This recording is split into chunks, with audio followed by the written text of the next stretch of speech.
కోర్టుకు పెట్టిన రిమాండ్ రిపోర్ట్లో వైసీపీ హ్యాండ్ ఉన్నట్టు రాలేదు.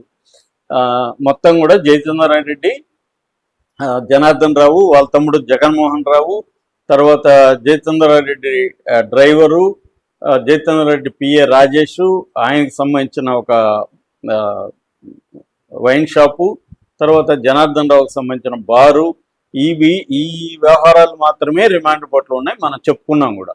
ఇప్పుడు సడన్గా నిన్నకు వీడియో జనార్దన్ రావు పేరుతో ఒక వీడియో బయటకు వచ్చింది. ఆ వీడియో ఎక్సైజ్ పోలీసులే చేసినట్టుగా అర్థమవుతుంది. వాళ్ళే రికార్డ్ చేశారు. అక్కడ అడుగుతున్నాడు కూడా, నువ్వేదో కుట్ర ఉందన్నావు కదా చెప్పు అంటున్నాడు. అవును సార్, దీని వెనక ఒక కుట్ర ఉంది అంటున్నాడు. ఆ కుట్ర ఏంటంటే, ఆయన చెప్పింది ఏంటంటే, జనార్దన్ రావు, నేను గతంలో వైసీపీ అధికారంలో ఉన్నప్పుడు నుంచి చేస్తున్నాను.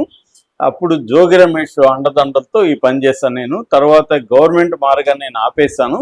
కానీ మొన్న ఏప్రిల్లో జోగి రమేష్ నన్ను కాంటాక్ట్ చేసి, నీకు 3 కోట్ల డబ్బులు ఇస్తాను, నువ్వు మళ్ళీ స్టార్ట్ చెయ్యి, మనకి తెలుగుదేశం మీద వేసేద్దాము, దాన్ని ఒకవేళ దొరికితే తెలుగుదేశం మీద వేసేద్దాము అని అన్నాడు. సరే, నేను 3 కోట్లకి ఆశపడి ఒప్పుకున్నాను. దాని తర్వాత వెళ్ళి ములకల్ చెరువులో అక్కడ ఎమ్మెల్యేకి మా తమ్ముడు వాళ్ళకి తెలుసు. దాంతో, ఎందుకంటే ఆఫ్రికాలో వ్యాపారాలకు సంబంధించి, దాంతో అయితే నువ్వు చిత్తూరు జిల్లా అయితే బెటర్, అక్కడైతే తెలుగుదేశం చంద్రబాబు నాయుడు ఉమ్మడి చిత్తూరు జిల్లా కాబట్టి అక్కడ చేస్తే ఆయనకి బురద జల్లడం బాగుంటుంది అని ప్లాన్ చేశాడు. సో బురద జల్లడం కోసమే నన్ను ఈ వ్యాపారంలో దించాడని జనార్దన్ రావు చెప్పాడు.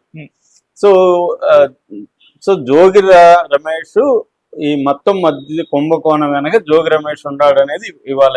ఇది లండన్లో ఉండే జగన్ షాక్ అని తెలుగుదేశం మీడియా దీన్ని పెద్ద ఎత్తున ఫోకస్ చేస్తుంది.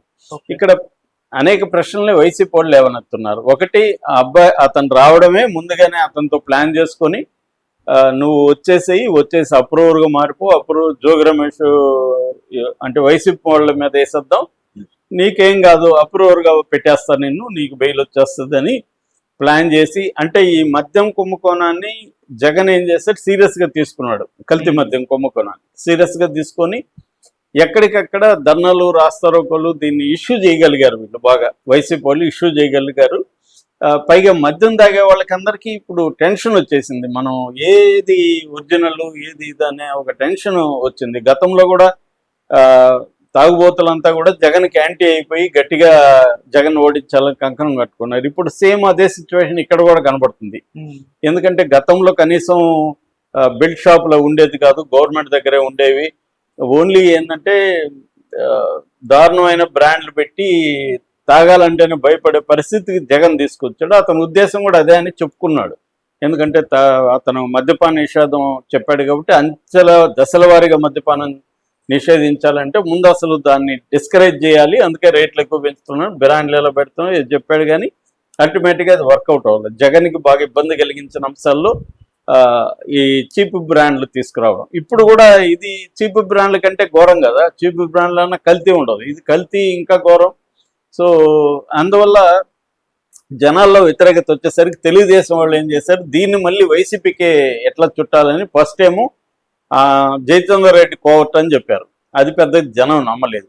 దాంతో ఇప్పుడు జనార్దన్ రావుని మళ్ళీ త్వరగా రంగంలోకి తీసుకొచ్చి జనార్దన్ రావు దగ్గర జోగి రమేష్ కథనాన్ని పెట్టారు. ఇది ఎంతవరకు నమ్ముతారు అనేది డౌటే. ఎందుకంటే క్లియర్గా ఇది రిమాండ్ రిపోర్ట్లో లేకుండా, నువ్వు కోర్టుకు పెట్టేటప్పుడు చెప్పుండాలి కదా. మరి రిమాండ్ రిపోర్ట్లో లేకుండా సపరేట్గా వీడియో చేసి పెట్టడం, అది కూడా మామూలుగా ఒకవేళ వీడియో అతను చెప్పాడు అనుకుందాం, కుట్ర జరిగిందని చెప్పాడు, పోలీసులు వీడియో తీశారు అనుకుందాం, వీడియోని ఏం చేయాలి, వాళ్ళు కోర్టుకు పెట్టాలి. కోర్టుకు పెట్టకుండా ఎందుకు పబ్లిక్లో వదిలారు అంటే క్లియర్గా ఇది లీగల్ కంటే కూడా పొలిటికల్గా దీన్ని తెలుగుదేశం ఎలా ఉపయోగించుకోవాలి, వైసీపీ ఎలా ఉపయోగించుకోవాలి అనేది చూస్తున్నాయి. వైసీపీకి ఎప్పుడైతే ఇటు మెడికల్ కాలేజ్ ఇష్యూ, ఇటు కల్తీ మద్యం ఆయుధాలుగా దొరికాయి. ఎందుకంటే ప్రజలు